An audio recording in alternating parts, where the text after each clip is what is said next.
Hey, what's up, everyone?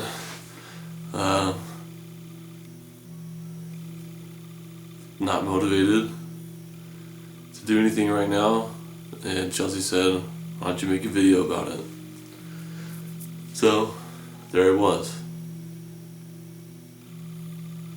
Not doing homework. Anyways, I thought I'd talk about kind of like, last video, just introduce myself and kind of like a little bit about why I want to do the channel, why I want to keep doing the YouTube videos. But I didn't really talk about like anything other than kind of like just the idea of the channel and helping people out, who are parents and are in grad school and stuff. But yeah, I am 28. I'm married. Chelsea and I have been married for almost 8 years now, and kind of had like a crazy, I guess, like experience of just being married and just everything that's come with it. We were high school sweethearts, so we started dating our junior year of high school, and then couldn't figure out what I wanted to do. And like she, of course, already knew exactly what she wanted to do. She's my wife's a nurse, and so like she did that thing and was doing that, and I was just like working dead end jobs and stuff, and decided I was going to join the military. And so I joined the Air Force, and what was it? I think it's 5 months before I went into the service, we got married. So did that, went through basic training, finally got out of that, went to tech school, like everything was cool, learned my job, and then they were like, alright, we'll pick your duty stations for try to figure out where you want to go. So of course, I chose all stateside bases because I wanted to be close, as close to home as possible, as close to Chelsea as possible. And then when the orders dropped, I found out I was going to Japan. And so, yeah, so that's kind of freaky. I hadn't been married that long, and she was still in college, and I was like, oh crap, okay, I'm going to Japan. I don't have a choice, but I'm gonna go, and we'll figure it out. So we figured it out. 2 years. In that time, Chelsea was supposed to graduate. Ended up having to do a 5th year because she just needed more time with this one class. She just wasn't having a tough time with it, and so she did her 5th year, which actually ended up being a blessing, because if she had come out there, then she would have come out and I would have spent my whole time in the military in Japan. So then she didn't come out, but she graduated, and after she graduated, I flew her out to Tokyo, and like we did the whole tourist thing, and we hung out, and we saw all this kind of cool stuff, and then she spent a week with me on base, and then she went home. And so 8 weeks later, I was going to my next station, and we were both going to go there together, so I flew home to Chicago, and I was going to get her, we were going to hang out for a little bit, we were going to pack up her stuff, and then go home, or then start, making the drive to Phoenix. I was so tired, I missed my flight, and then Chelsea, because it was so much later, she was passed out. It took me forever to get a hold of her. She finally gets to the airport at like 2:30 or 3 o'clock in the morning, and I didn't notice her shirt because I was so tired. I didn't notice what she was wearing. I just saw her, so I gave her a big hug. I had all my bags, and she pulls out a box, and so I'm like, well, what's this? She's like, well, welcome home. And I opened up the box, and it was a positive pregnancy test. So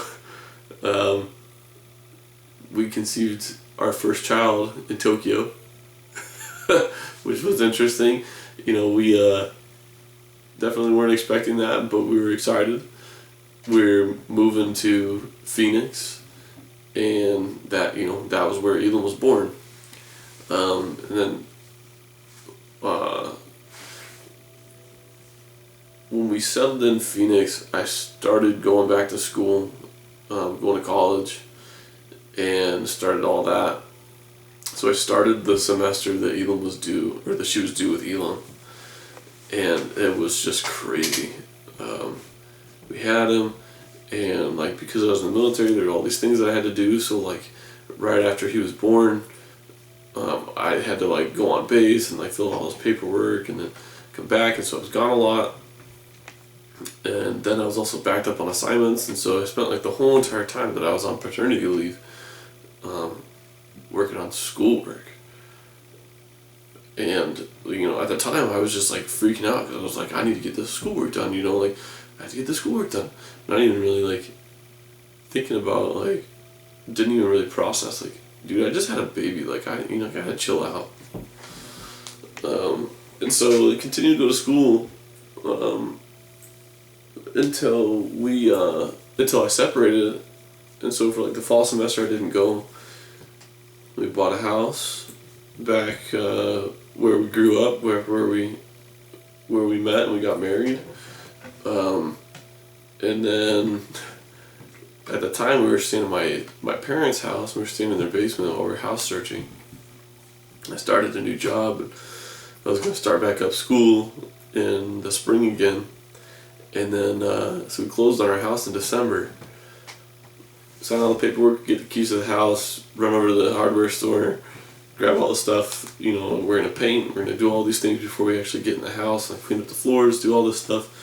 And she's got Elam with her in the other room, and she calls out, "Daddy, somebody's got a present for you." And I come into the other room, and Elam's got a little baggie on it, and he's sitting on the floor. And I open it up, and it was a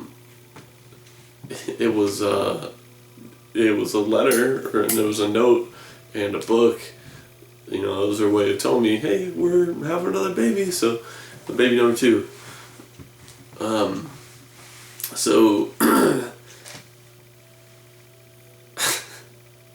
So yeah. So we getting ready for that. Getting ready to have baby number 2. But shortly before she was born, I took a promotion, and I went to second shift. So I was working 3 to midnight.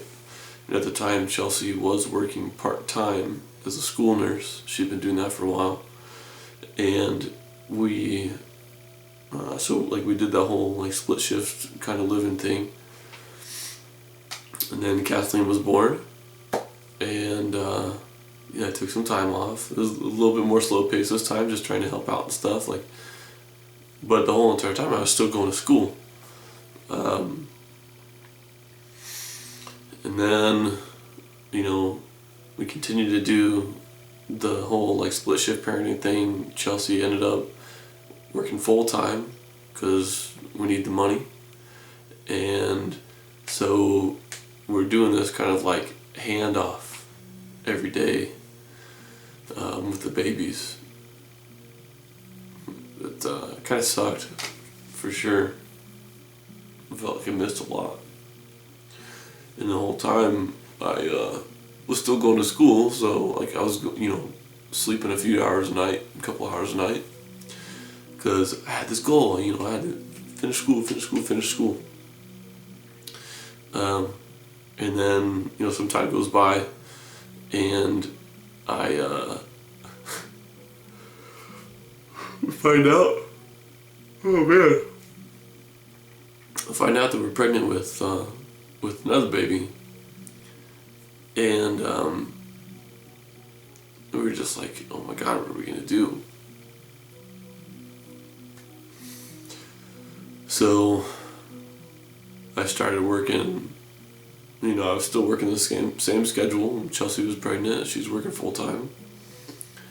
Got the kids, and we don't know how to ask for help. We've gotten better, but we didn't know how to ask for help, and so we were just like doing it on our own, and like, we would like kind of begrudgingly ask for help, like thinking that it was weak of us to ask for help, which is another story for another time. And we had family, and it was just super helpful, but we also felt like we were just intruding on everybody else, like unloading our crap on them. So it was tough. But then at that time I took another promotion, and I started working like kind of split shift hours, and so I just would split the difference. So I'd be home with the kids in the morning, and then I'd come home, and most nights I'd end up coming home like after they were already in bed. I finished my bachelor's degree. I forgot to mention that. I finished my bachelor's degree literally a month before Millie was born. And so, but then in that time I was also applying to grad school, because I was trying to get into grad schools in Illinois. And just going through the whole process. I didn't get any of the schools in Illinois. And so then I waited for April to come around, and I started looking at other schools that were available, broaden our horizons. We had kind of talked briefly about moving, and like what it would mean to like move to another state, possibly to go to school, if the opportunity was right. And ended up getting an offer to come to go to Texas State University, in the school psychology program, and it just felt right. But that also meant we would literally pack up everything, sell our house, move 1,700 miles or 1,400 miles or however many miles it is. It's a lot of miles away from everybody that we know. So I could go to grad school, and like I didn't even think about it. My thought was, yeah, I gotta go to grad school, man. We gotta get this done. We got babies, we got kids, we got mouths to feed. We gotta figure this stuff out. We ended up coming. So here we are in Texas. I'm in my second semester of grad school. Oh, wow. It's tough.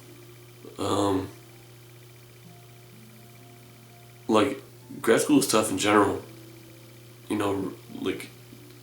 Such an immense amount of respect for anybody who, number one, who decides to go to college, but also, for people who go to grad school and stick it out, and they find that specific thing that they want to do, and that they, really feel passionate about in doing that, because it's a lot of work. I mean, you're doing some very specific stuff. And so we started, we're here, we're just trying to do whatever we can, I got, I'm using my GI Bill, so that's a huge help. We could not do this without that, for sure. But one of the things that we had to do is we had to sacrifice a lot of our personal time. So we do still basically split shift parenting, but it's just in a different way. I recently started a graduate assistantship. It's 20 hours a week, so I only work part-time. But I'm on campus from literally all day long, Monday through Thursday. And then Chelsea works as a nurse Friday through Sunday. It's too expensive for us to put the kids in daycare. Don't want to do that. We also just don't want to subject them to that. It's just a personal choice. Nothing against anybody who does. Everybody does what's right for them. But it's tough, man.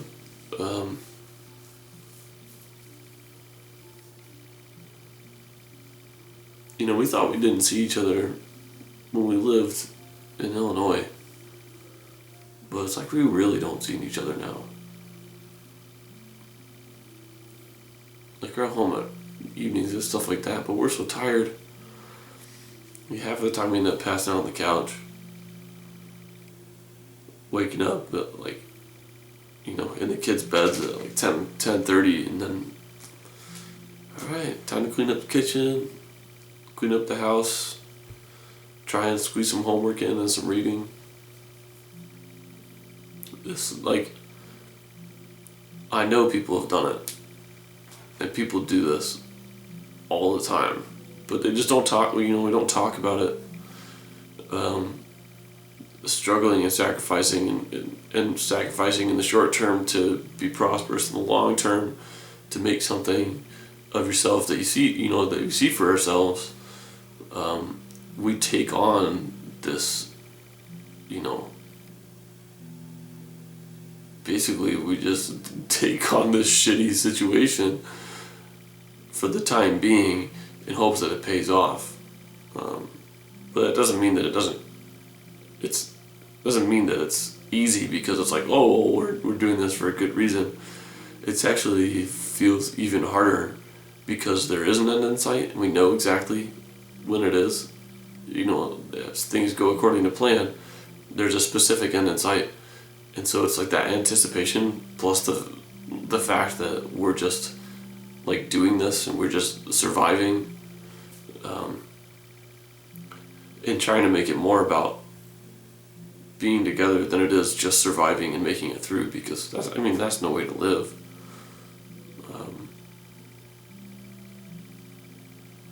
So yeah, that's kind of like a down and dirty of what we do.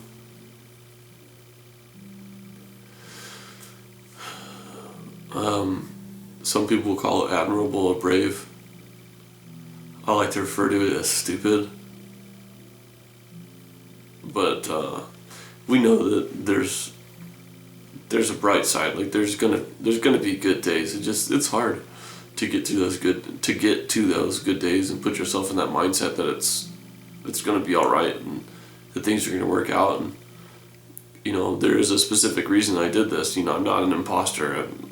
I'm here for a reason. I'm doing this because it's what I feel called to do. But for those of you out there who are in college and juggling family and juggling work and juggling school and juggling your own self-care, like it's let me know how you figure that out, because I'm still trying to figure it out. But I'm appreciative of all the people that I've met here so far who have, I guess, given me grace or helped me to see, give myself grace. And super, super impressed with my wife and my children, because it's been a tough adjustment, and they're just rock stars, especially my wife. It's just amazing what she has trusted me with and allowed me the freedom to express myself in that way, even when I didn't even know how to have a conversation, because I was so overwhelmed, stressed, and sleep deprived that I basically didn't function. I just slept and ate and to survive, and grunted in public because that's all I could get out, because I didn't have the energy. And all that time, having 3 babies and caring for them in a way that I was not physically capable or mentally capable of doing at the time. I can't even imagine. I try to put myself in her shoes and I can't, because it's just an amazing sacrifice. And yeah, I feel like I got off on a really big tangent there. It went a little further than I was originally expecting to go. Just kind of word vomit. But this is this journey. It's not for the faint of heart. It's not.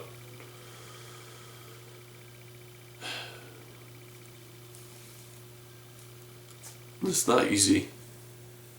It's really tough. And learning how to process that and how to understand that and how to be appreciative of the people in my life who've given so much for us. And to be able to make this happen and to work for this and all the, the planning and just everything. I'm just so appreciative. So, yeah, that's probably a good place to stop for today before I continue to go on like a madman with just rambling and rambling. But yeah, if you have any questions, or just any if you've been in this situation or something similar, share what you did for yourself. Like, what are some things that you do for yourself to de-stress, to decompress, to find your center, whatever it is you want to call it. Let me know. I'd love to know. For me, I haven't found it yet. A lot of things that I used to do to de-stress, it doesn't seem to work anymore. And it's probably just, I don't know, it's probably just the situation. But yeah, if I would love to answer anybody's questions if they have questions about, what we've been doing or how we're doing it. Let me know. We'll see you next time.